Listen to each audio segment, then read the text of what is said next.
Olá, gente, bom dia a todos. Vamos começar, né, gente? Já deu o horário aqui, 8h40. Eu liberei a nota ontem para vocês da segunda atividade, certo? No primeiro bimestre só serão 2 atividades mesmo. Então, até o final da semana eu já coloco a nota parcial de vocês, certo?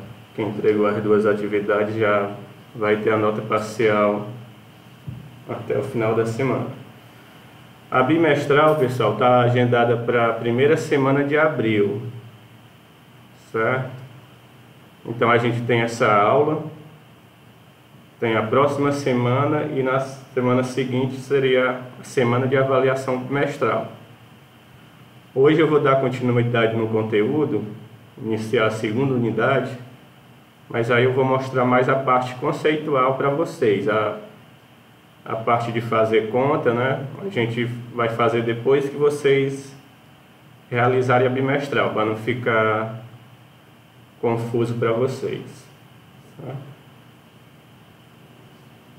Aí na próxima semana a gente faz uma revisão do conteúdo da primeira lista e da segunda lista, que vai ser o conteúdo que realmente vai cair na bimestral, certo? Aquelas mudanças de escalas e diagrama de estados.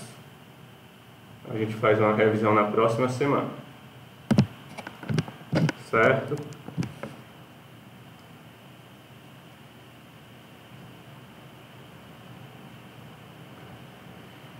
Então vamos lá, iniciar o conteúdo de hoje. Eu já coloquei lá no Google Sala de Aula de vocês esse slide, né?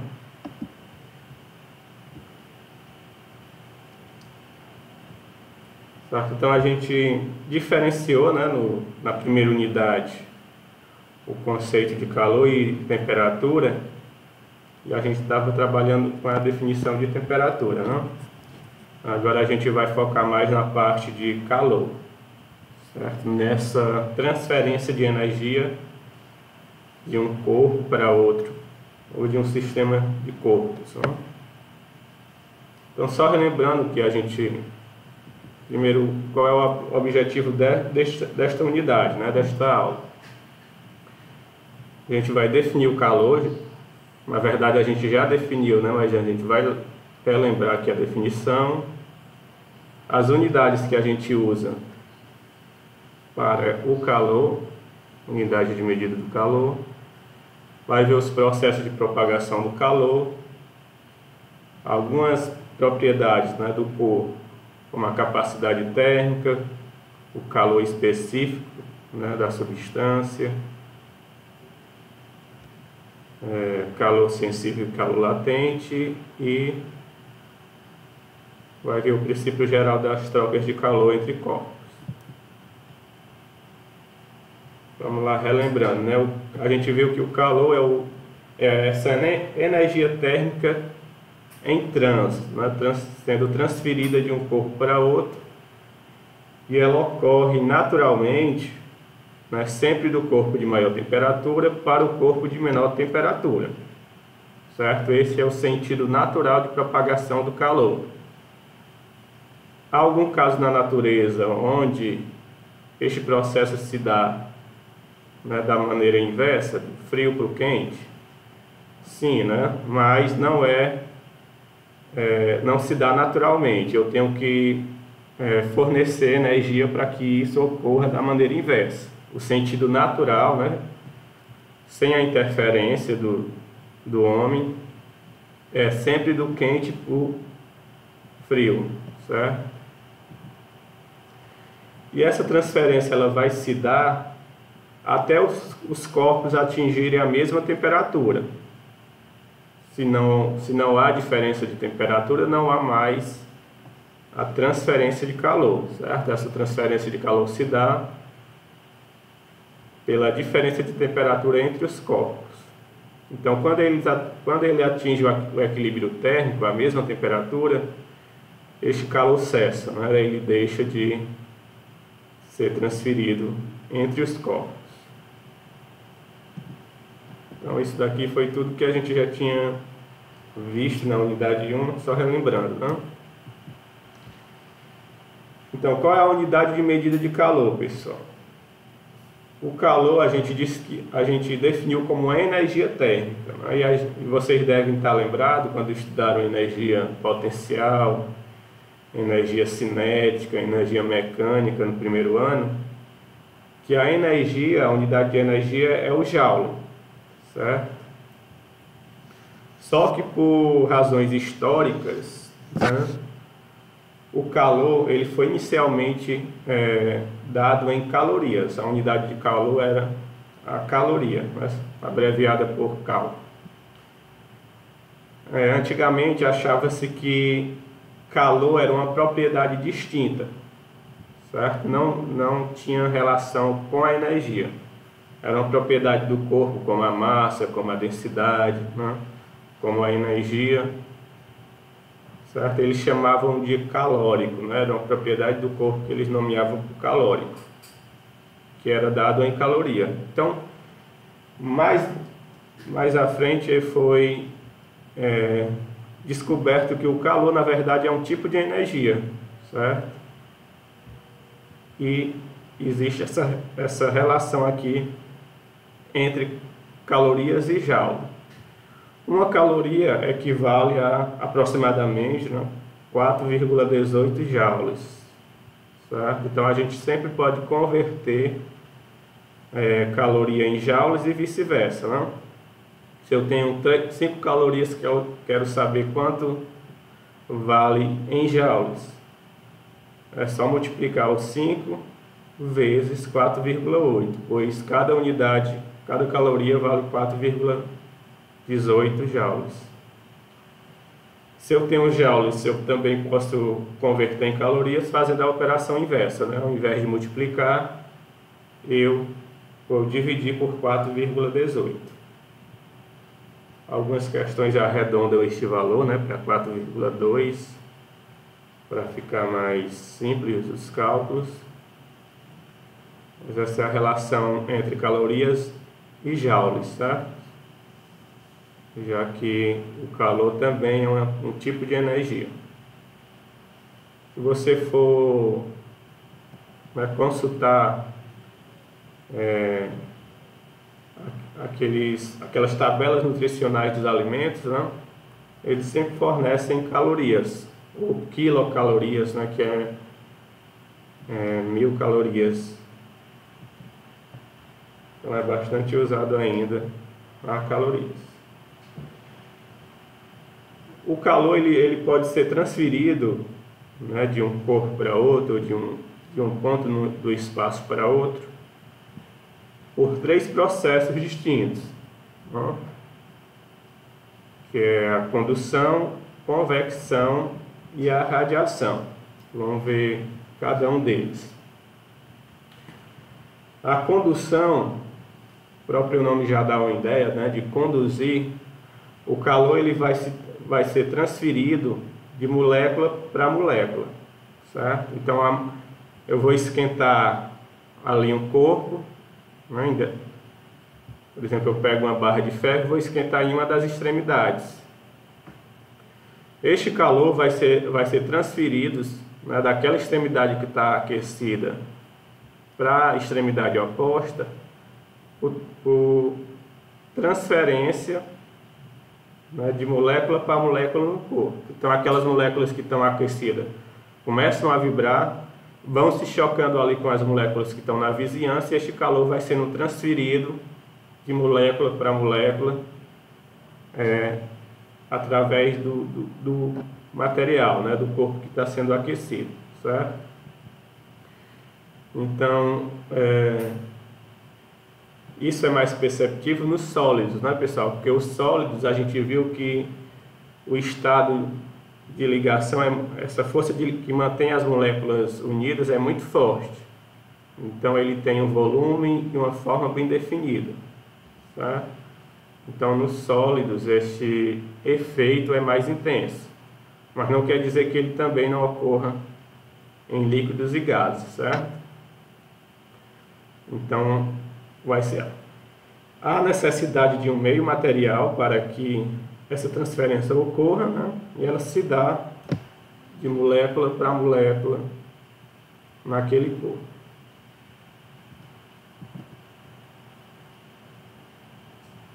Certo? Então, o fluxo de calor, o tanto de calor que vai passar por aquele material vai depender de algumas características do material. Certo? Então, se está passando calor ali por uma determinada superfície,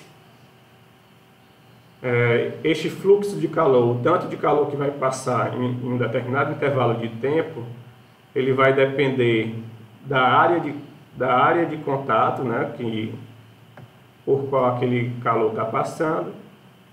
Então, quanto maior for essa área, mais calor vai passar por ela, né? Então, é diretamente proporcional. Vai depender da diferença de temperatura, né, entre as extremidades daquele material. Quanto maior a diferença de temperatura, mais calor vai ser transferido de um corpo para outro. Então, também é diretamente proporcional.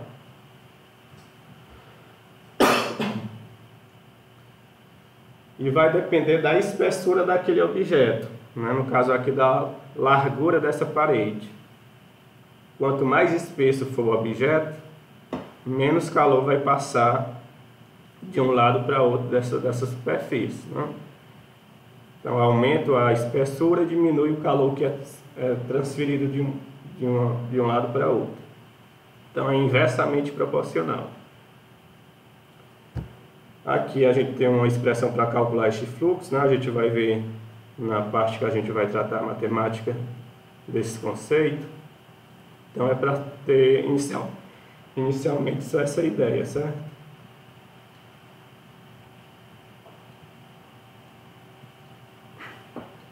Que essa quantidade de calor que vai ser transferida através do material, ela vai depender desses parâmetros: área de contato, variação de temperatura e da espessura do corpo.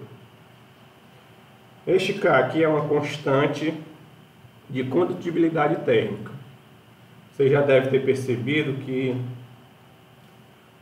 os materiais ele não se aquecem de maneira idêntica, né? Se eu pegar uma panela de alumínio e uma panela de ferro, colocar sobre uma chama, né, que está fornecendo a mesma quantidade de calor, aqueles dois materiais, embora sejam idênticos, né, tenham a mesma forma, mesmo volume, enfim, sejam materiais idênticos, mas de uma substância diferente, certo? Uma de ferro e a outra de alumínio, elas não vão se aquecer de maneira igual.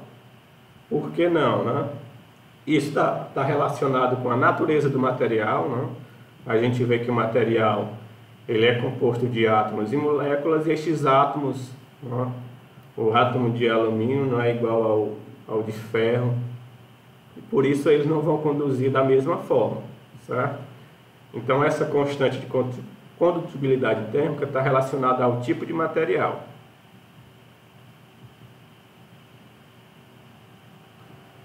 Então, os materiais que conduzem facilmente, né, o calor são chamados de condutores térmicos, né? Os metais são bons exemplos de condutores térmicos.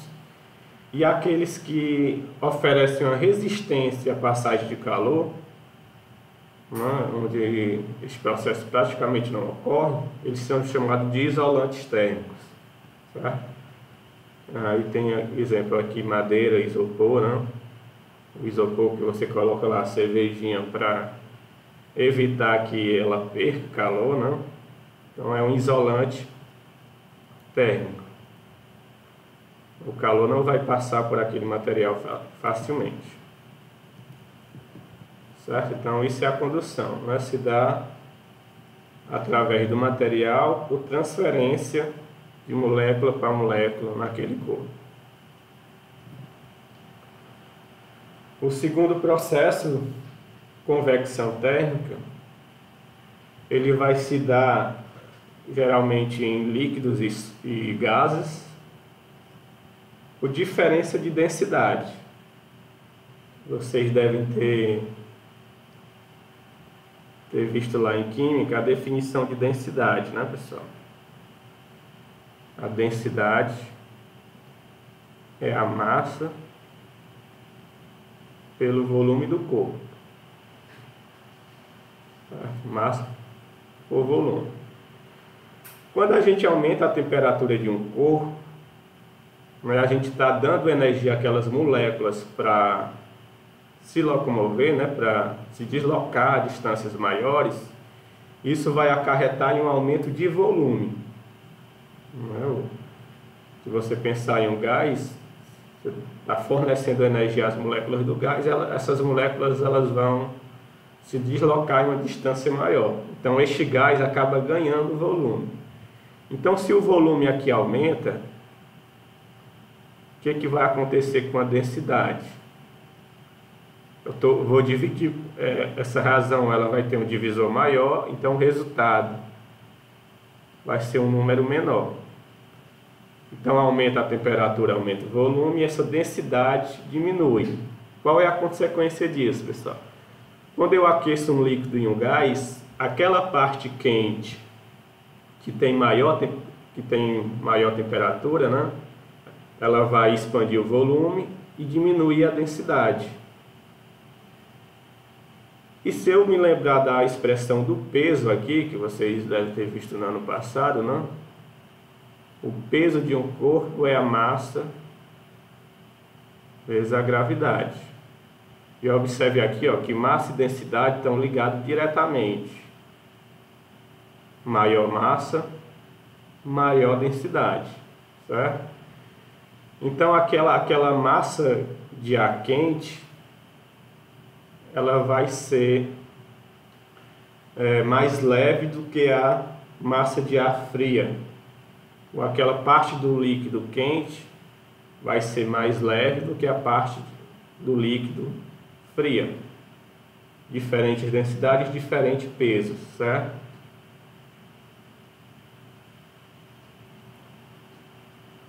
Então, qual vai ser a consequência disso? Se eu tenho um líquido a diferente temperatura, ou um gás a diferente temperatura, aquela parte mais pesada desce e a mais leve sobe. Então eu tenho aqui uma espécie de corrente, né, que a gente chama de corrente de convecção. Essa massa de líquido ou de gás, ela vai começar a circular devido a essa diferença de densidade, né? Mais leve vai subir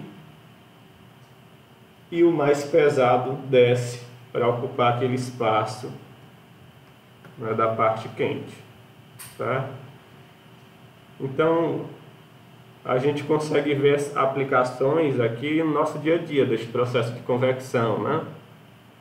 O ar condicionado, por exemplo, para ele ter um efeito, uma eficiência maior, os ar-condicionados são colocados na parte superior daquele recinto, certo? Geralmente você não vê um ar-condicionado colocado na parte inferior.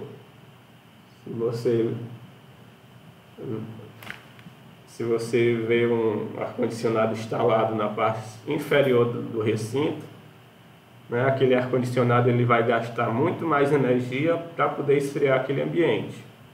Então, para potencializar este efeito, né,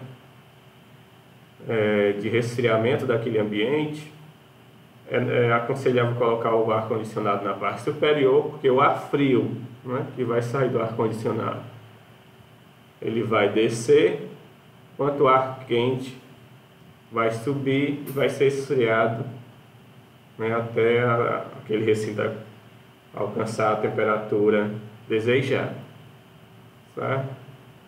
Mesma coisa um refrigerador, né, de uma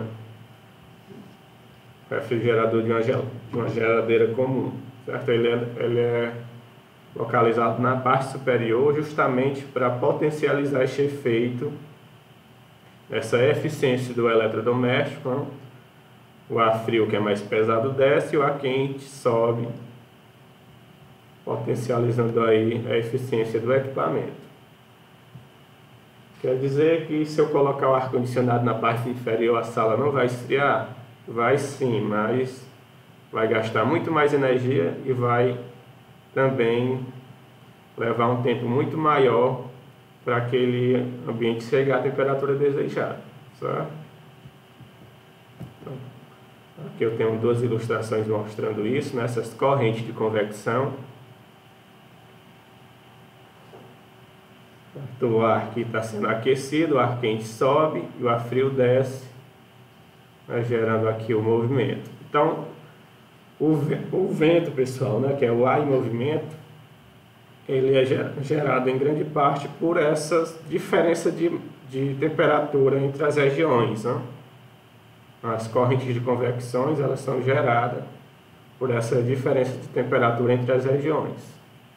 Então, tenho aqui o litoral, né, que é mais frio, e a cidade que é mais quente. Então, isso gera correntes de convecção, né, gerando aí os ventos, né, que são muito mais fortes em cidades que têm aí proximidade com o litoral. Aqui eu tenho um pequeno vídeo para mostrar esse processo de convecção.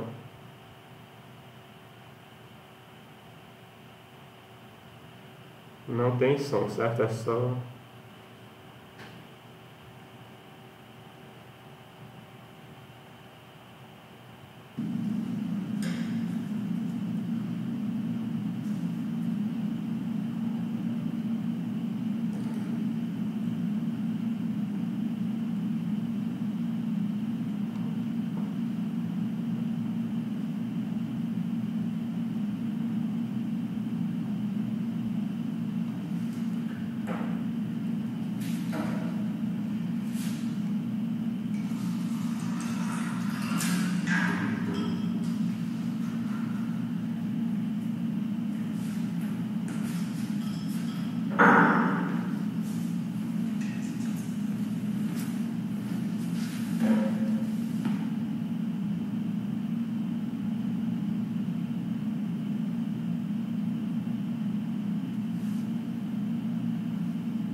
Pronto, então você viu aí, né, que a parte mais... Eu tinha dois líquidos, né, o azul que estava a uma temperatura menor e o vermelho que estava a uma temperatura maior. Ou seja, eles vão estar com diferente densidade, diferentes pesos. O mais pesado, que é o mais frio, ele desceu, né, para o interior do recipiente, quanto mais quente ficou na parte superior, certo? Então isso vai acontecer geralmente com líquidos e gases, né? O que não ocorre com os sólidos? Os sólidos, eles estão fortemente ligados, né? A força de aglutinação é muito grande, então não tem como as partículas mais quentes subirem e as mais frias descerem no sólido, né, devido a essa forte ligação entre as moléculas, certo? Então, por isso que a gente observa este efeito em gases e líquidos, pois as moléculas no estado líquido e gasoso, ela tem uma liberdade maior de locomoção. E o último processo, irradiação térmica ou radiação térmica, certo? Essas duas nomenclaturas. Você pode chamar de irradiação ou radiação. Este processo ele se dá por ondas infravermelho, pessoal. Todo o corpo, quando é aquecido, ele emite essa radiação infravermelha, certo? E diferentemente do processo de condução e convecção, não há necessidade de matéria para essa energia ser transferida, certo? Então, mesmo na ausência de matéria, no vácuo, este processo ele consegue se dar, certo? Porque um raio infravermelho é uma onda eletromagnética, vocês vão ver mais na frente quando estudarem ondas, né? E essas ondas, elas são constituídas por um campo elétrico e um campo magnético que vão transferindo energia entre si, né? E por isso não há necessidade de matéria, de um meio material para se propagar, certo? Então, a convecção se dava através de um material líquido ou gasoso, não? A condução, ela também necessita de um material para se propagar. Ela pode se dar sólido, líquido ou gasoso. Mas a irradiação não tem essa necessidade, né? Ela se dá também através da matéria, mas na ausência dela também. Então, o efeito estufa, né, que é bastante falado aí em geografia, né, é uma consequência da irradiação que emana do Sol, né, através de ondas, né, eletromagnéticas. Essa radiação infravermelha, ela que nos aquece, ela que possibilita a vida na Terra. Então, quando o Sol deixar de existir, né, se o Sol deixasse de existir, em 8 minutos a vida na Terra estaria completamente, né, destruída, certo? Sem essa energia para manter a vida na Terra. Pronto, até aqui dúvidas, pessoal? Não. Outra coisa que vocês devem ter já ouvido falar em geografia, né? É a inversão térmica.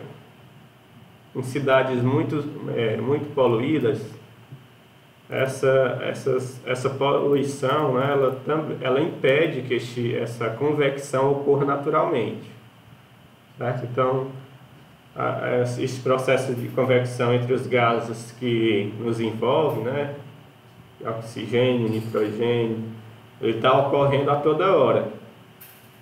Em cidades muito poluídas, essas partículas poluentes sobem para a atmosfera, gera ali uma camada, uma nuvem, né, de poluição e impede que este processo de convecção se dê naturalmente.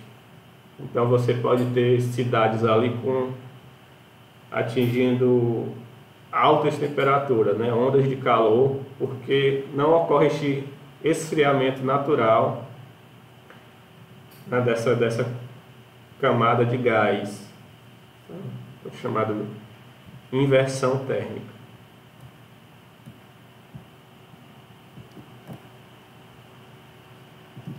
Pronto, agora vamos ver algumas características, né, de um corpo quando ele está recebendo ou perdendo calor.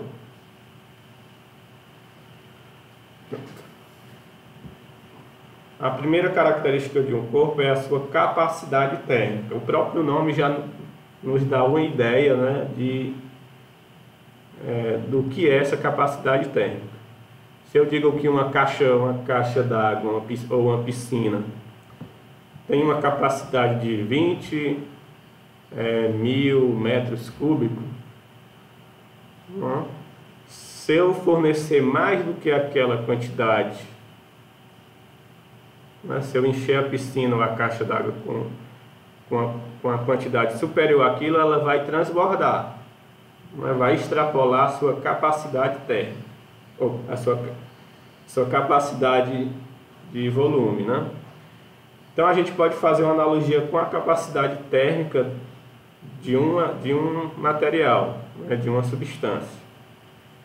Então a capacidade térmica vai ser a quantidade de calor que aquele corpo consegue ou tem que absorver ou perder para que sua temperatura mude em 1 grau. Tenha mudança de temperatura de 1 grau. Então, se eu quero aquecer 1 litro de água de 30 para 31 graus Celsius, por exemplo, eu tenho que fornecer uma determinada quantidade de calor.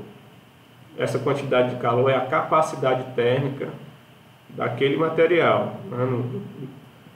No caso do exemplo aqui, a água.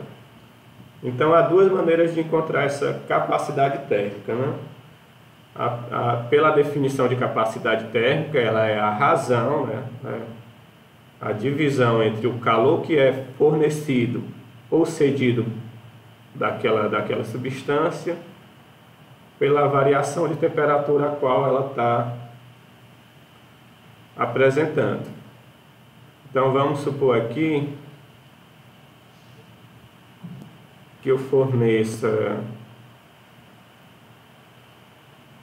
uma quantidade de calor de 50 calorias a um determinado material, e este material sofre uma variação de temperatura de 25 graus Celsius. Tá?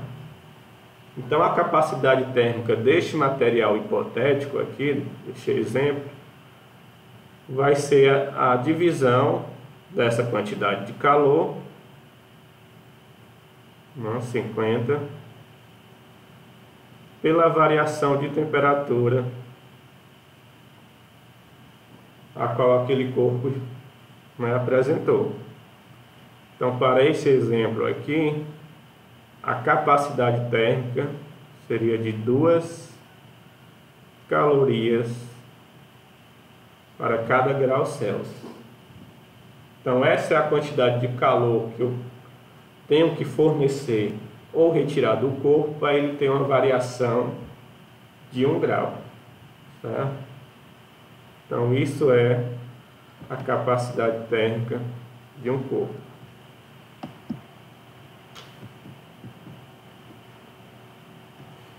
Já eu explico de onde é que sai essa outra expressão aqui, né? Outra maneira de encontrar essa capacidade térmica. No sistema internacional, né, pessoal, no padrão que a gente tem que seguir para as grandezas físicas, a energia é dada em joules e a temperatura a gente viu que ela é dada em Kelvin, né? O padrão, o sistema internacional estipula Joule para energia e Kelvin para a temperatura. Mas aí vocês viram aqui que eu também posso obter essa capacidade térmica em calorias por grau Celsius. Então vai depender da questão. A questão ela vai vir com alguns indícios em que unidades eu devo trabalhar. Outra propriedade do corpo é o calor específico, ou o calor específico sensível da substância. Tudo que existe na natureza, né, eu já dei um spoiler lá quando falei da condução, que vai se aquecer de maneira diferente, certo? Embora eu pegue a mesma quantidade, né, de amostra, né, de materiais distintos, e forneça a mesma quantidade de calor, elas não vão atingir a mesma temperatura. Isso ocorre devido às particularidades do corpo, né, pessoal? Então, para cada substância, há um valor que é chamado de calor específico sensível, certo? Vai ser tabelado ali, né? Para a água, eu tenho um determinado calor específico, certo? E também vai mudar dependendo do estado daquela substância. Então, para a água no estado líquido, eu tenho um calor específico determinado. Coloquei aqui até na tabela, né? A água no estado líquido, o calor específico é 1. O gelo, 0,55. No estado de vapor, 0,5.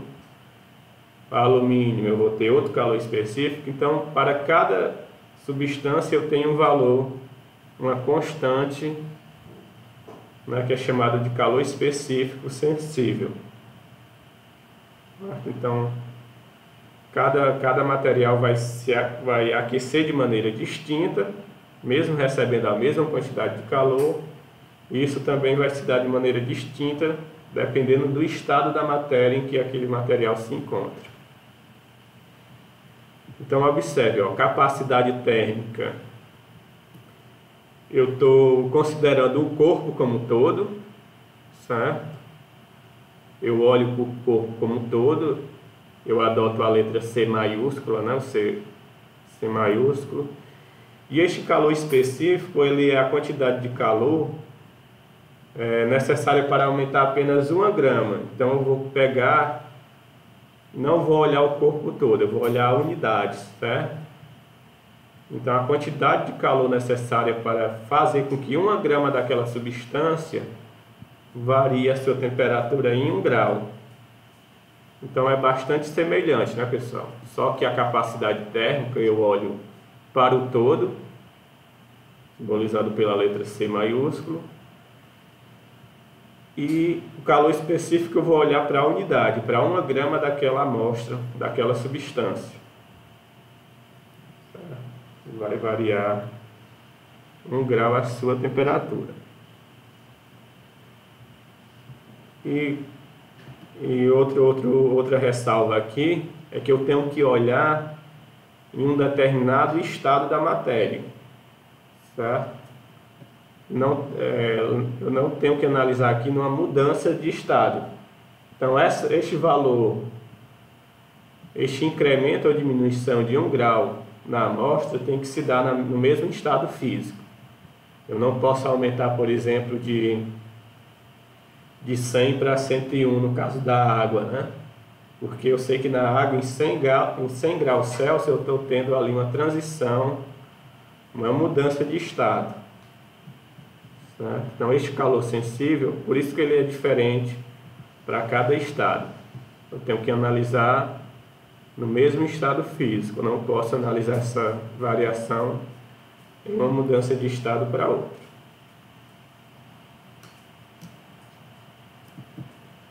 A gente viu lá quando estudou o diagrama de fase que... Só um minutinho, pessoal, vou botar o cachorro aqui para fora.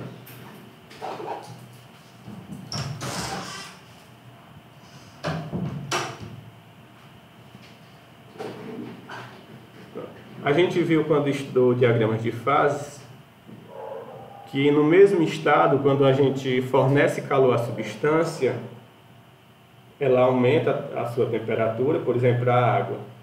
Entre 0 e 100 graus, eu forneço calor e ela aumenta a temperatura.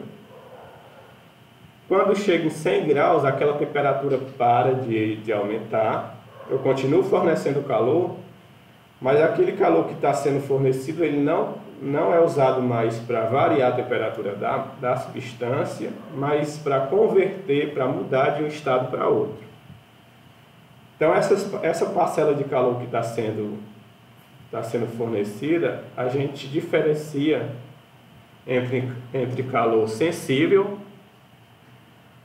certo? Que é essa quantidade de calor que está sendo fornecida para variar a temperatura do corpo, certo? Então, a substância ela vai sentir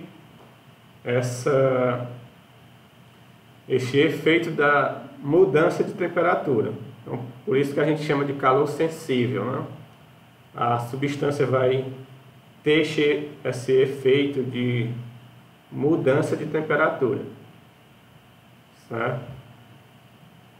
Então a gente chama isso de calor sensível, e ele é dado por essa expressão aqui, né? A massa que está sendo aquecida ou resfriada, o calor sensível daquela amostra, daquela substância, e a variação de temperatura que ele está apresentando ao receber essa quantidade de calor.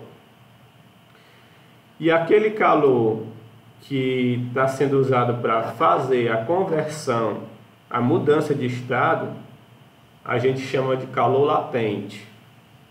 É o calor que está sendo armazenado, né, ou que está sendo absorvido para quebrar essa força de ligação das moléculas e mudar de um estado para outro, certo? Neste caso, não tem mudança de temperatura.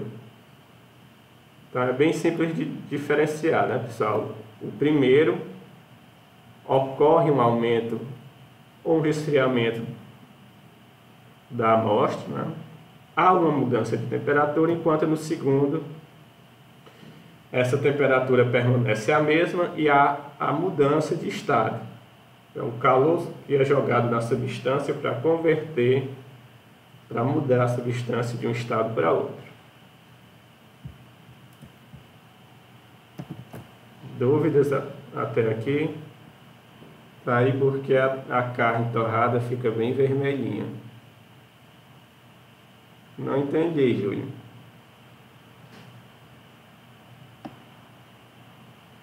Qual é a relação? Até agora está fora de contexto. Tá fora de contexto. Aqui agora está fora de contexto. Não tem como eu explicar isso aí. Você falou lá de ficar vermelho, né? Lá. Sim. Aí eu botei isso aí, porque fica bem vermelhinho, que quando esquenta, né? As coisas ficam vermelhas. Aí agora está fora de contexto. Isso, ó. Um objeto, quando ele recebe calor, aquela parte vermelha, né? Por exemplo, quando eu aqueço uma barra de ferro, o vermelho ali é a radiação e radiação térmica que aquele corpo está emitindo, né? Por isso que ele tem aquela cor avermelhada. Mais alguma dúvida, pessoal? Vocês podem, à medida que eu estou apresentando, interromper, para mim não pegar a pergunta atrasada, né? Ou a dúvida atrasada. Pronto. Por último, pessoal, o princípio geral das trocas de calor. Você já deve ter ouvido uma frasezinha de Lavoisier, né? Que na natureza nada se perde, nada se destrói, né? Tudo se transforma. Então, se eu pego um sistema isolado, como o calor é uma energia, essa troca de energia entre um corpo ou entre um sistema de corpos, ela vai se dar mantendo aquela energia constante, certo? Então, se eu tenho um corpo perdendo calor, este calor ele tem que ser absorvido pelo outro. E se eu somar essa quantidade de calor que está sendo perdida por um corpo e absorvida pelo outro, isso tem que dar zero. O que este zero representa, né? Que todo o calor que foi perdido foi aproveitado para aquecer o outro até eles atingirem aquele equilíbrio térmico, a mesma temperatura. Então, geralmente, o corpo que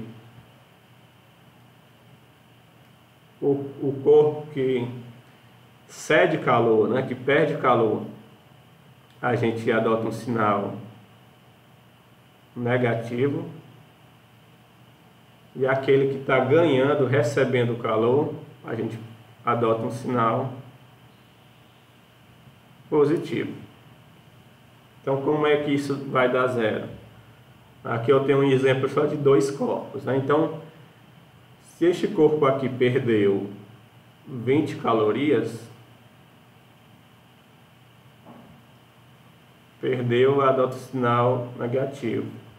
Este daqui ganhou as 20 calorias, absorveu as 20 calorias que foi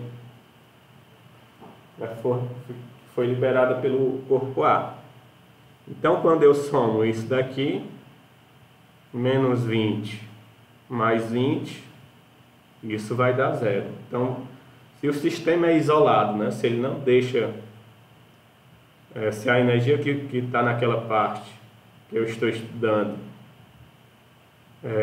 ela não se dispersa, né, não há uma fuga ali de energia daquele ambiente, essa quantidade de calor trocada entre os corpos, é sempre um perde, o outro vai absorver, né, até chegar nesse equilíbrio térmico. Então, se eu somo essas quantidades de calor recebidas e as cedidas, sempre vai dar zero, devido a essa energia ser constante naquele sistema. Tá? Então, se eu tiver vários corpos e fizer essa soma aqui, né, de todos os calores que são trocados, essa soma tem que dar zero para eu garantir que essa energia está sendo constante.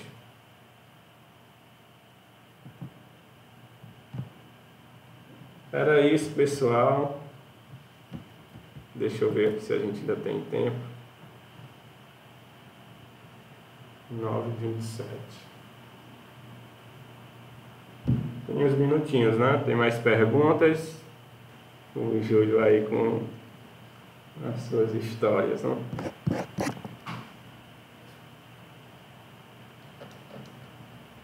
Então é isso, pessoal. Aula concluída. Na próxima semana a gente vai ver uma revisão para a prova bimestral, né?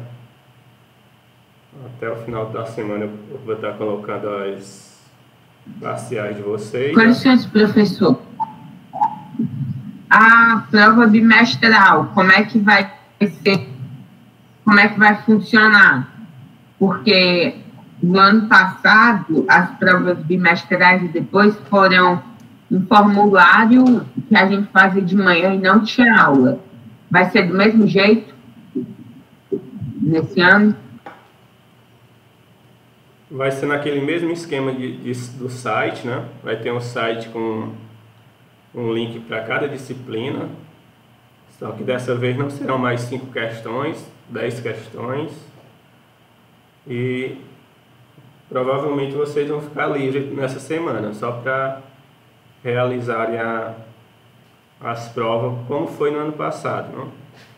Você vai ter lá de 8 da manhã até 10 da noite, escolhe um horário ali conveniente para você e realiza a sua prova.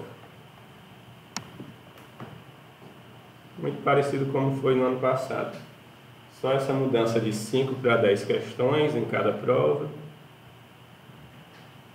O resto continua como foi na última bimestral, né? Aí o nosso conteúdo, pessoal, vai ser só o conteúdo da primeira e da segunda lista, que é conversões de escalas térmicas e diagramas de estado. Essa parte que eu falei agora não vai entrar. Júlio, levantou a mão. Eu só queria saber se a aula do senhor já acabou, para a gente poder ir para a próxima aula. Já. Então, boa aula aí na sequência, pessoal. Até a próxima semana. Nada? Você já foi chamado? Chamada é automática, tá? Aqui, ó. Ok. Pronto. Tchau, gente. Boa aula na sequência.